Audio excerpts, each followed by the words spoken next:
Vamos abrir a palavra de Deus no Evangelho de João. O título da mensagem é isso aí mesmo que vocês estão vendo. O reino é espiritual. Evangelho de João, capítulo 4, a partir do verso 19. 4, verso 19. Onde fala que o título é a verdadeira adoração. Diz assim: Senhor, disse-lhe a mulher, vejo que tu és profeta. Nossos pais adoravam neste monte. Vós, entretanto, dizeis que em Jerusalém é o lugar onde se deve adorar. Disse-lhe Jesus: Mulher, podes crer-me que a hora vem, quando nem neste monte, nem em Jerusalém adorareis o Pai. Vós adorareis o que não conheceis. Nós adoramos o que conhecemos, porque a salvação vem dos judeus. Mas vem a hora, e já chegou, em que os verdadeiros adoradores adorarão o Pai em espírito e em verdade, porque são estes que o Pai procura para seus adoradores.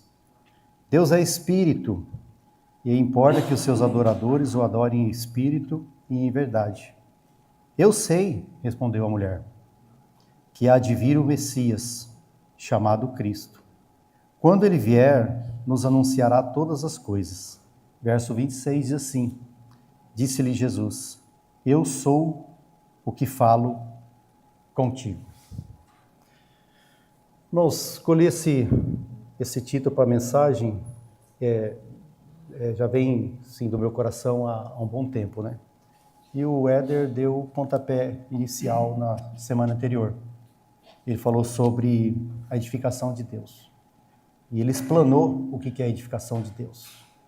E ontem o Elcio lembrou à noite que a edificação de Deus é em nós mesmos, como pedras vivas.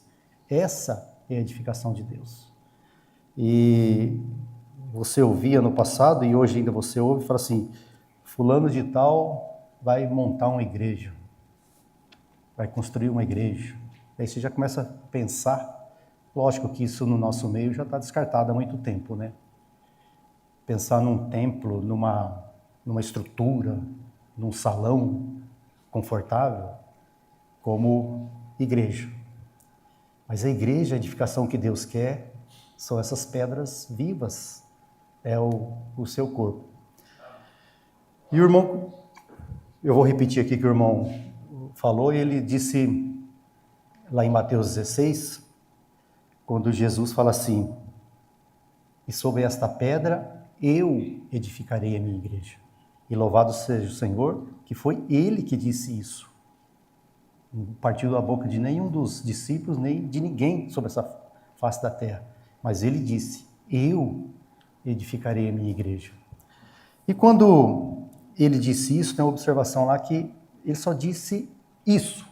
E Ele não disse nada mais do que, a igreja vai ser assim, a igreja vai ser num local, a igreja ela vai ter que ter um horário para começar as ministrações, e nós temos os costumes aqui de cantar 1, 2, 3 louvores, e partir o pão, e ter um rito. A gente tem um rito, mas isso a gente é característico nosso. Mas Jesus não deu nenhum. Vai ser a reunião da igreja de manhã, reunião da igreja à noite, a reunião é assim, é assado, e Ele não... Então, é porque é Ele mesmo quem edifica, e é Ele mesmo quem passeia no meio da sua igreja quando ela está reunida. Louvado seja o Senhor. O próprio Pedro declara depois, em 1 Pedro, no capítulo 2, versos 5 a 9, diz assim: também vós mesmos, como pedras que vivem, sois edificado casa espiritual, para ser sacerdócio santo. E o sacerdócio santo é todo crente verdadeiro, genuíno, ele é um sacerdote. Ele é essa pedra viva, edificada pelo próprio Senhor, que é Ele que edifica essas pedras vivas. E se você é um crente genuíno do teu coração, você é um sacerdote do Deus Altíssimo.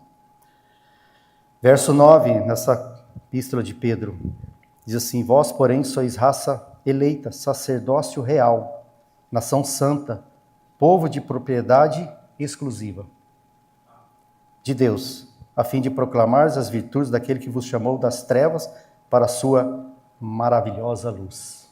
Então é Ele que edifica, é Ele que tira nós das trevas, é Ele que nos faz resplandecer, edificados como pedras vivas. E louvado seja o Senhor por causa disso, porque é Ele quando declara lá na frente de Simão Pedro e os demais, fala, eu edificarei. É Ele que vai fazer essas coisas. Livro de Atos, capítulo 7, verso 48, diz assim: entretanto, não habita o Altíssimo em casas feitas por mãos humanas. Então, no passado, a gente via muitos fazendeiros ou pessoas de posse construía uma capela na sua propriedade, achando que aquilo ia ser uma coisa para chamar atenção e as pessoas reverenciar aquilo. Então, ele não habita nesse tipo de lugar. Ele habita no meio do seu povo e ele transforma esse povo em pedras vivas. É esse que é a edificação da igreja. Vós sois edifício de Deus. Esse é o edifício de Deus. Atos, capítulo 17, verso 24. O Deus que fez o mundo e tudo que nele existe, sendo ele Senhor do céu e da terra, não habita em santuário feitos por mãos humanas. Repito, Deus não habita em templos, não habita nessas coisas. Deus habita em suas pedras vivas que Ele mesmo está edificando. O irmão lembrou também lá do Antigo Testamento, no livro de Êxodo, capítulo 25, que ali Deus dá a instrução para trazer as coisas para fazerem o tabernáculo. E lá é trazido ouro, prata, riqueza, todos os utensílios. Mas tem um fato curioso lá, irmão, desde lá do Velho Testamento, e o irmão leu esse versículo desse capítulo 25 de Êxodo, Deus manda trazer todas essas coisas para o tabernáculo. Mas o verso 8 desse capítulo 25 de Êxodo diz assim: para que eu possa habitar no meio deles. Não é naquele lugar. Aquele lugar tinha todas as coisas. Tinha a arca, tinha o propiciatório, tinha a mesa, tinha um candelabro, tinha a prata, madeira, azeite, que era para a luz, o óleo, tinha as peles finas, especiarias, incenso aromático. Todas essas coisas tinha lá porque Deus instituiu que fosse feito assim o tabernáculo. E fosse constituído assim o tabernáculo. Mas o verso 8, para que eu possa habitar, é no meio, no coração dessas pedras vivas. Louvado seja o Senhor. Então, Deus não habita em templos, em santuário feito por mãos humanas, porque Ele mesmo está edificando nós como suas pedras vivas. Esse é o edifício de Deus. O que era o tabernáculo? O tabernáculo significava uma habitação, uma morada, um palácio ou um templo. Esse tabernáculo já estava prefigurando a habitação de Deus com os homens na pessoa de Jesus Cristo. O que o Evangelho de João começa dizendo? No capítulo 1, e o verbo se fez carne e tabernaculou. E habitou. Deus habitou nessas pedras vivas. E Deus edificou o seu edifício nessas pedras vivas. Então, esse é o significado do tabernáculo. E esse tabernáculo já estava prefigurado na pessoa de Jesus Cristo. Esse versículo afirma e declara de que Jesus é o eterno Logos divino de Deus.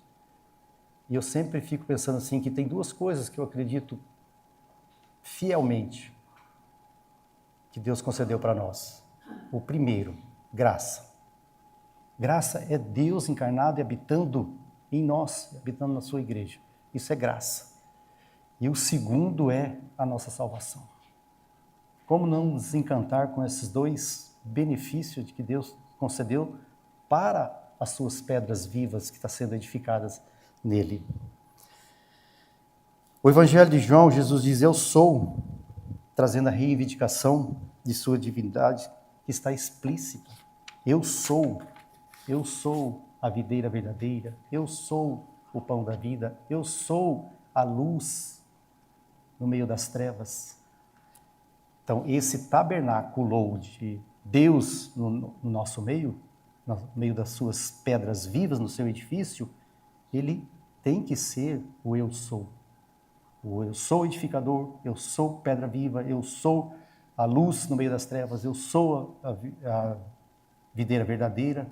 Então, esse é o significado do eu sou. Colossenses capítulo 2, Paulo diz assim, nele habita corporalmente toda a plenitude da divindade. Romanos capítulo 9, verso 13 diz, ele é o Senhor, o Deus bendito, que habita no nosso meio. Habita em cada coração, e esse cada coração é uma pedra viva do seu edifício. Romanos 9, verso 5 diz assim, nosso grande Deus e Salvador, nós somos o edifício de Deus. Quando o irmão deu start nessa palavra semana passada, ficou bem claro para nós.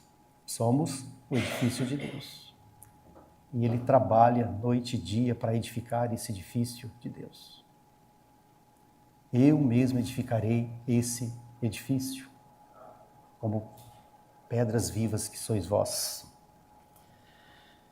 Lucas capítulo, 1 Coríntios capítulo 3, verso 9, assim, porque de Deus somos cooperadores,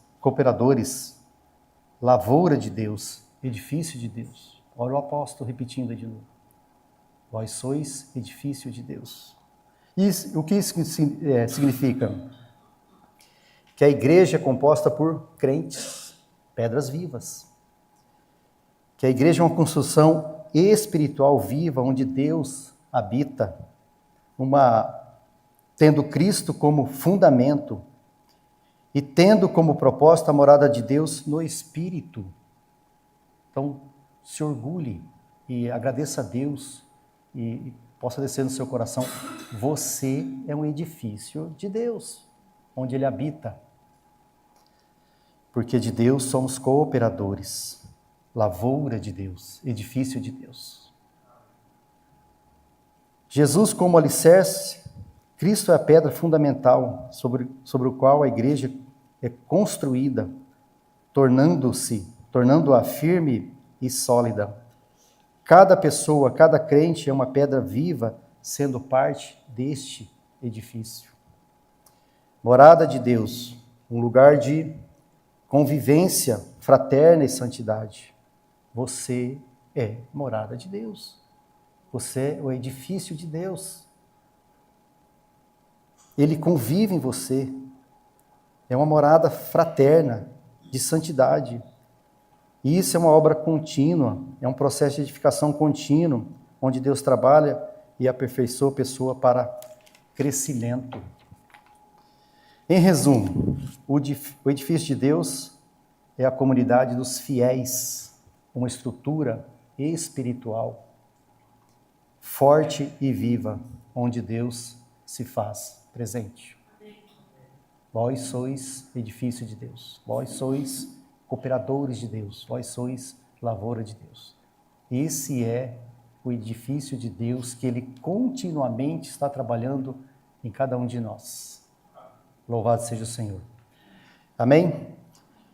E agora, queria falar um pouquinho mais sobre o reino espiritual. E esse texto que nós lemos aí, em João 4. E o que eu cheguei nesse assunto? Há um tempo estava lendo o Evangelho de João, Lucas capítulo 3, e estava estudando e meditando sobre o personagem João Batista. Falei, quem é esse homem João Batista? Que começou lá para introduzir uma nova era, depois da transição da lei. Quem é esse personagem? E aí você vai ver, ele é filho de Zacarias. E Zacarias era aquele que tinha um turno lá no templo e servia como sacerdote. João Batista é filho desse Zacarias, irmãos. Olha a linhagem de João Batista.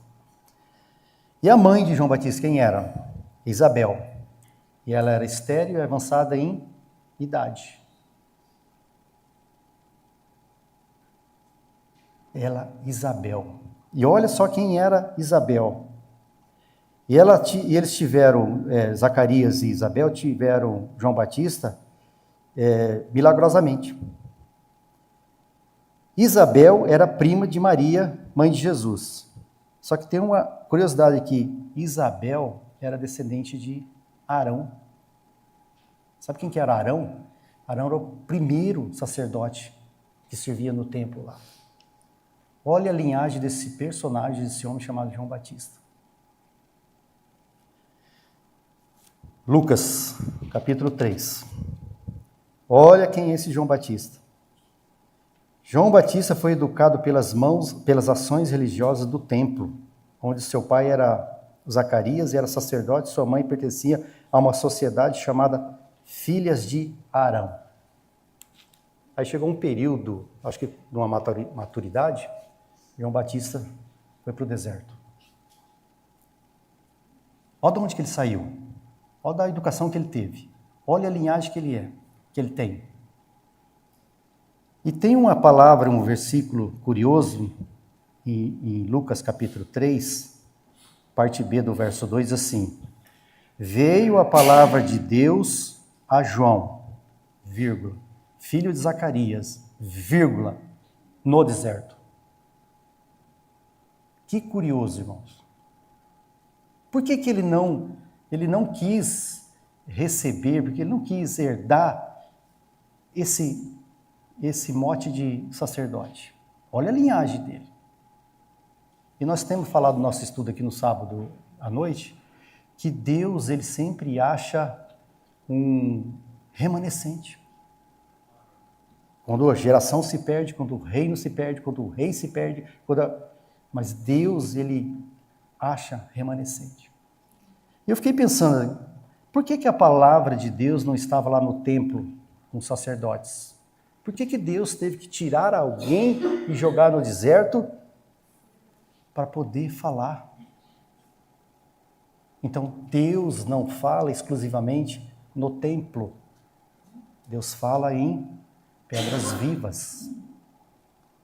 Veio a palavra de Deus a João, filho de Zacarias, lá no deserto.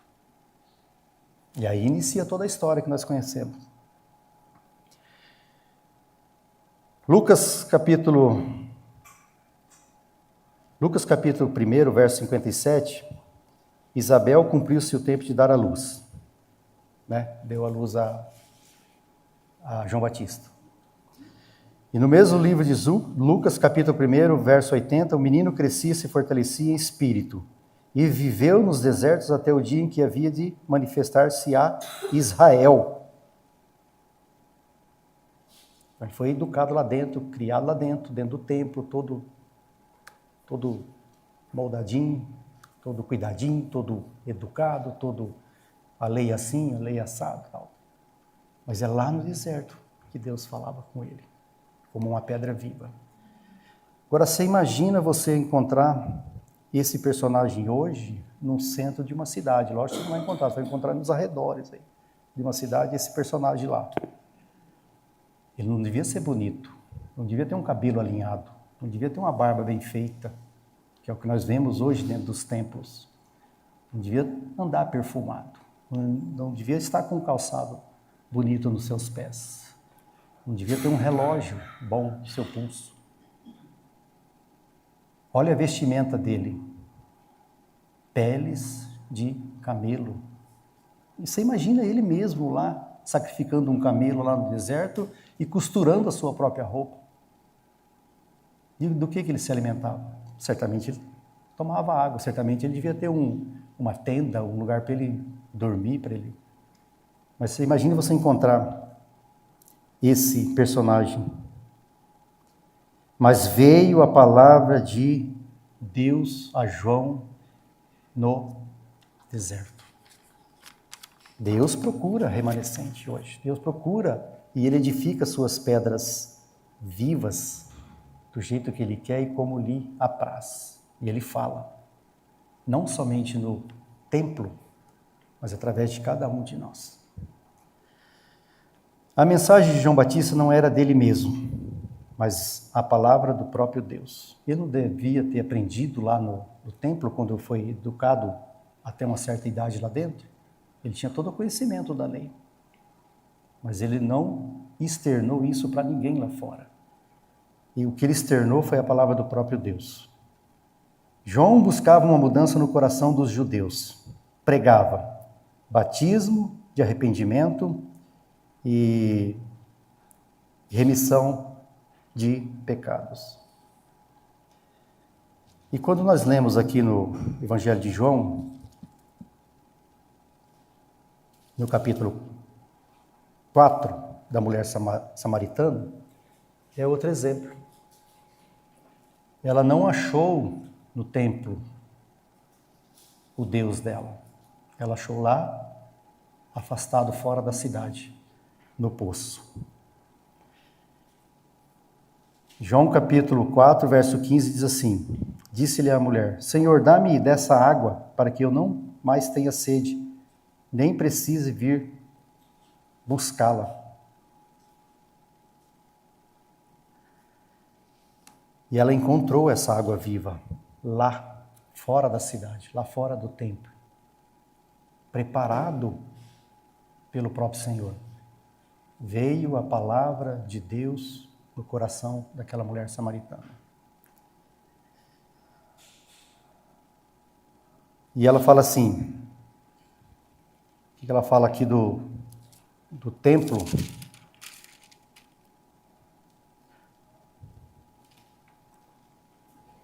Verso 21 do capítulo 4. Quando neste monte, nem em Jerusalém, adorareis o Pai. Então, a história fala que naquele monte que ela está falando, existia um templo lá, Monte Gerizim.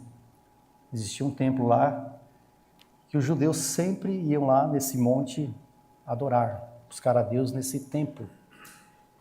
E esse templo havia sido destruído 130 anos antes de Cristo entrar em cena. Só que eles continuavam subindo lá e procurando Deus naquele monte. O templo não estava mais lá, mas eles achavam que Deus estava lá. E o Senhor fala para ele, não é nem nesse monte, nem mais lá em Jerusalém. Mas você está tendo a oportunidade agora de buscar esse Deus. O tempo já chegou. O tempo já chegou. Jesus está dizendo, porque eu estou presente. Jesus está removendo a barreira entre judeus e gentios. E os cristãos estão livres e são capazes de adorar sem necessidade de qualquer tipo de templo. E o verso 25 e 26 diz assim: Eu sei, respondeu a mulher, que há de vir o Messias, chamado Cristo. Quando ele vier, nos anunciará todas as coisas. Disse-lhe Jesus: Eu sou o que falo contigo. Olha a oportunidade. Lá no deserto, lá na beira do poço, Deus vai falar.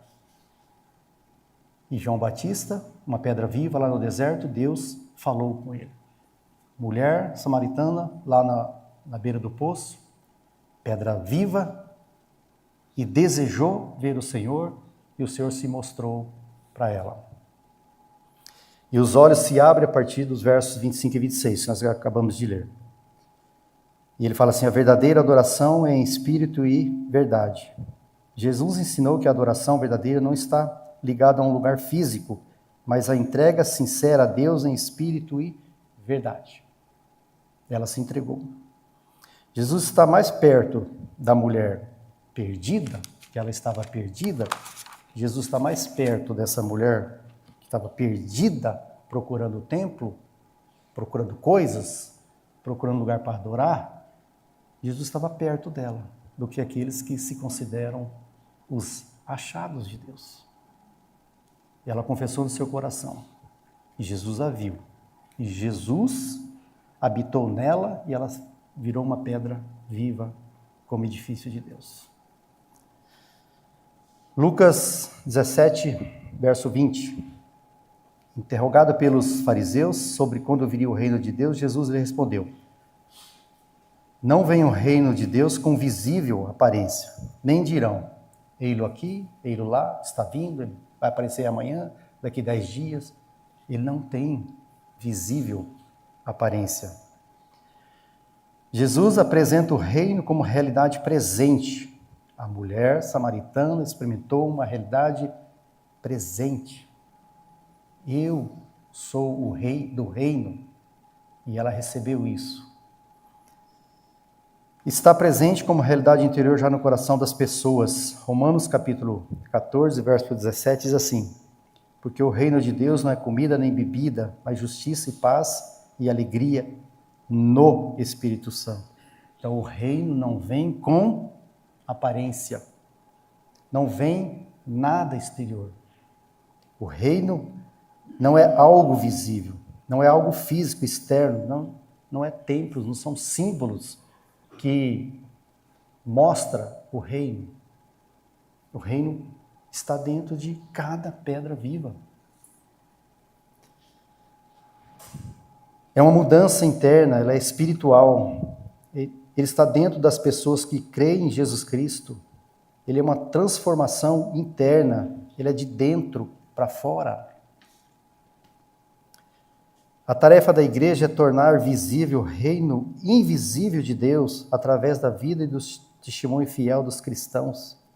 Por que você se encanta quando você encontra uma pessoa aí na rua, ou pessoa que você não via há tempo, e você vê que essa pessoa tem a presença do Espírito, você se encanta com essas pessoas? E às vezes as pessoas se encantam com nós, falam, puxa, mas você tá bonito, tá cheio do Senhor, tá cheio da presença de Deus. Porque é dentro. O reino habita dentro de cada um. E como pedras vivas, nós externamos isso e às vezes a gente percebe isso nas pessoas. E nós gastamos horas ouvindo uma pessoa dessa. Eu lembro de um amado irmão, que faz uns 2, 3 anos que ele morreu aos 104 anos de idade. E lá dos Estados Unidos, ele andou caminhando com os irmãos unidos lá. E ele morreu. E eu conheço um irmão aqui, que inclusive ele está em Londrina hoje, de Curitiba, ele está em Londrina hoje, que ele esteve lá e caminhou uns meses lá com esse irmão. E ele falou assim, eu nunca na minha vida conheci uma pessoa tão cheia de Deus como esse homem. Ele exalava a presença de Deus. Certamente ele tinha o reino habitando dentro dele. Ele externava isso para as pessoas.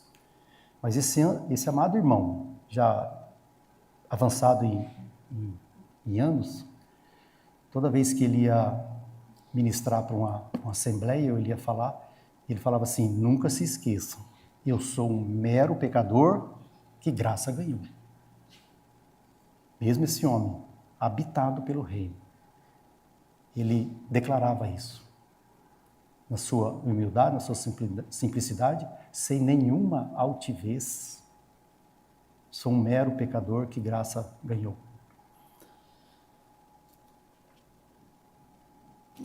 E outro exemplo, irmão, vocês lembram que quando Jesus falou assim, vão de 2 em 2 visitar as cidades, as aldeias, e vocês vão com poder e autoridade para expulsar demônios, para curar, para isso, para libertar.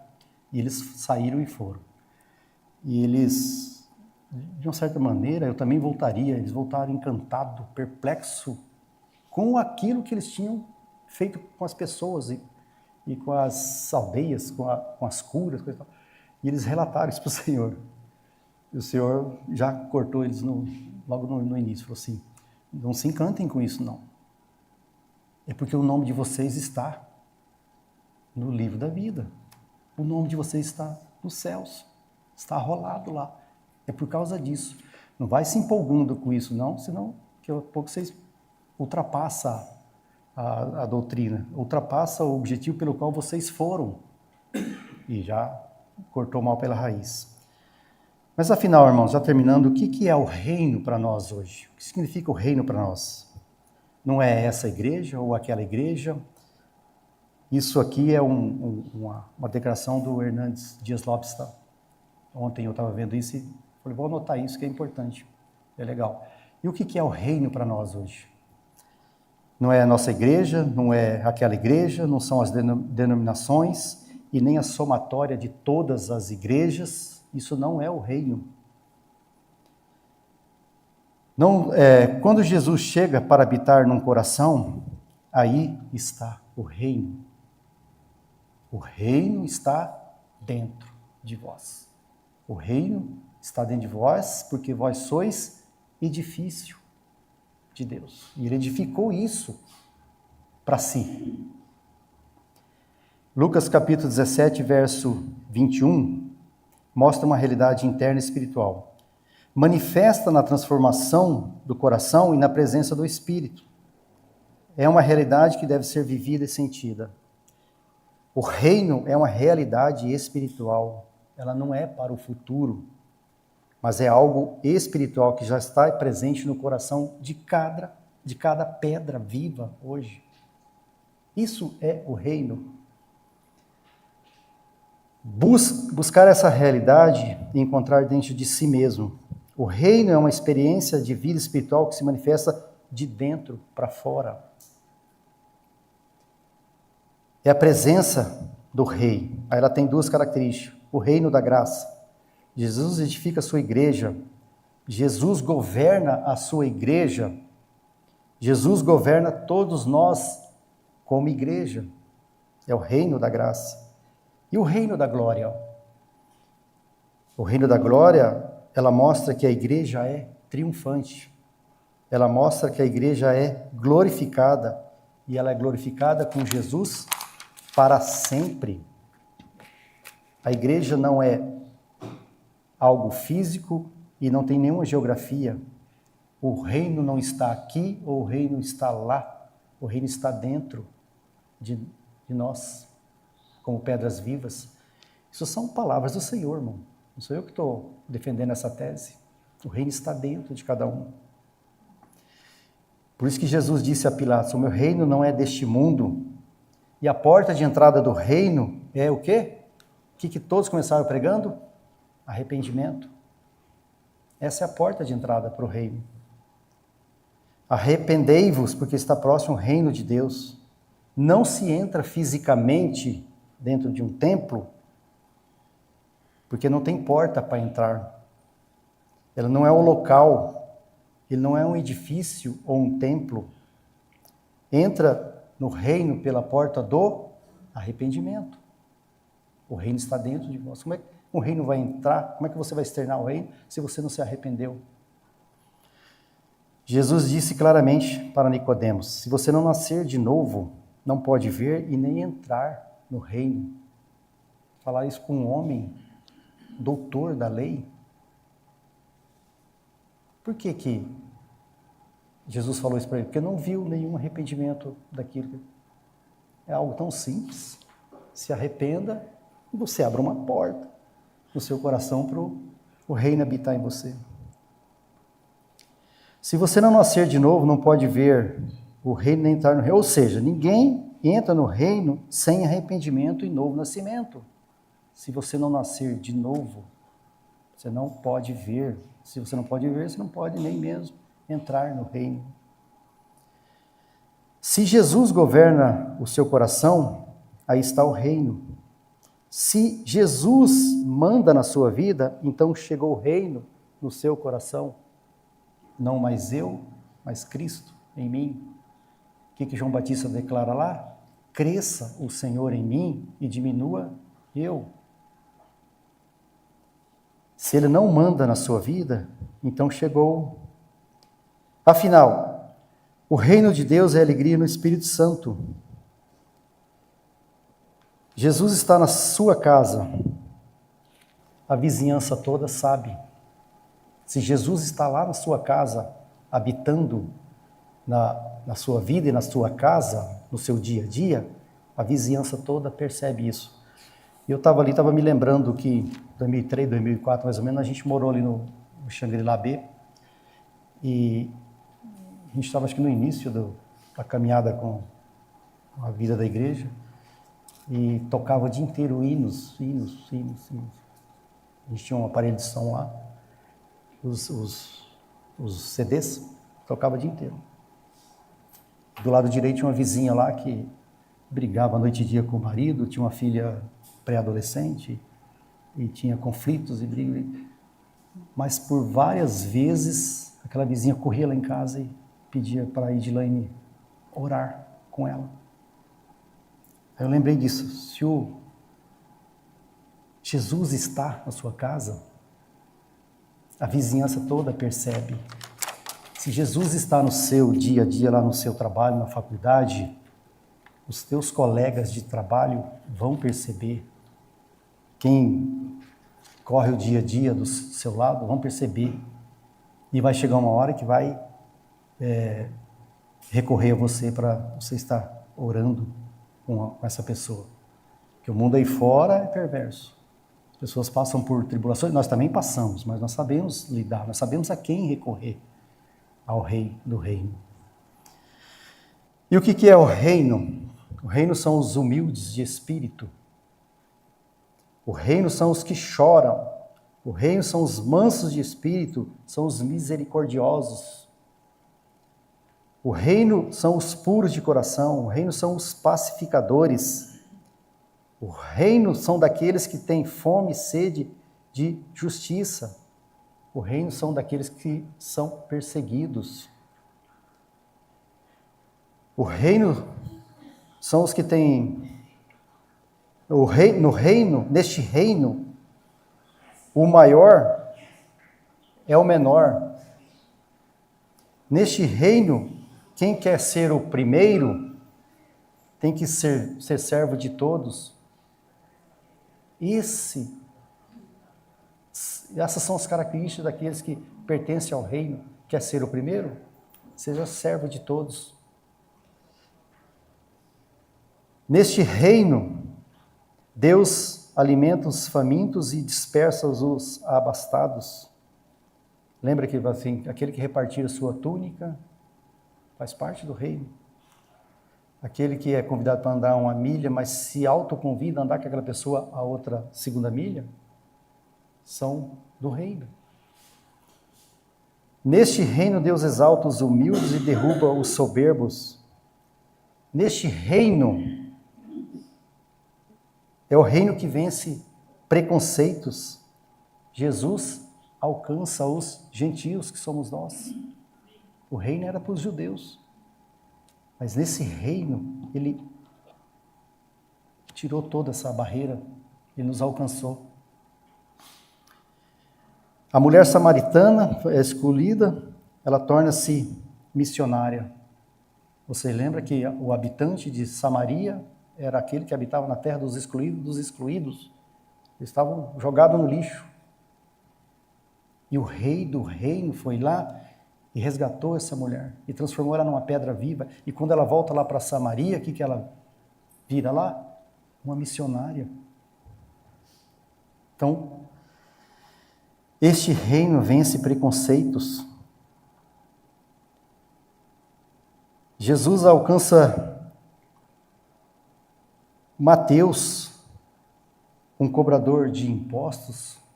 Se hoje é considerado um de extrema direita, Jesus foi lá e alcança ele. E o que Jesus fala com ele lá dentro, na mesa, ninguém sabe, mas ele, quando sai lá fora, ele tem um novo nascimento, ele é outra pessoa. Jesus também chama o de extrema esquerda, Simão Zelote, que tinha os seus objetivos. Então, Jesus quebra preconceitos, ele inclui a todos. É a exclusividade dos judeus, mas ele inclui a todos nós como gentios no reino dele.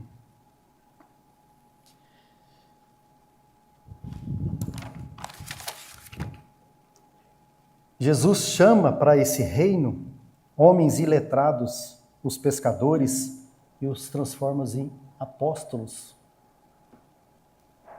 Característica do reino, irmão. É isso que Jesus faz com as suas pedras vivas, aquelas que querem estar disponível para Ele, ouvir Ele, servir Ele. Pensa comigo, homens iletrados que não tinham conhecimento nenhum, pescadores chamados de cabeça de bagre, transforma esses homens em apóstolos. Olha o que o Rei do Reino pode fazer por cada um de nós. Saulo de Tarso, maior perseguidor da igreja, o rei desse reino o transforma no maior evangelista da história. Aquele Saulo de Tarso, perseguidor, prendia os cristãos, fazia todas essas coisas. E quando ele encontra o rei do reino, o rei o transforma no maior evangelista da história da igreja. É isso que Jesus quer fazer com as suas pedras vivas, e ele quer edificar essas pedras vivas. O reino de Deus é uma pedra de grande valor. Ela é considerada o maior tesouro. Onde o reino chega, ele traz mudança de vida. Olha o Saulo de Tarso, mudou. E quando o reino chega, ele dá uma mudança de caráter. Quem fraudava, quem roubava, quem adulterava, não faz mais essas coisas porque o reino chegou. E se o reino chegou e habitou no nosso coração, faz todas essas coisas. Traz boas novas de vida. E a boa nova de vida, nada mais milagroso do que novo nascimento para cada um de nós. Ele traz cura para a alma, mente e corpo. E como esse reino chega?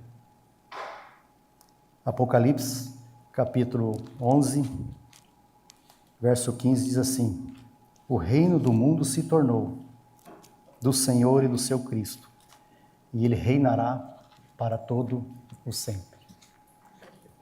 Então que possamos clamar a Deus para que esse reino chegue ao nosso coração, e ele habite no nosso coração, e ele nunca mais saia do nosso coração. Porque se você está sendo edificado como edifício de Deus, casa espiritual de Deus, almeje isso no todo o seu dia, toda a sua vida.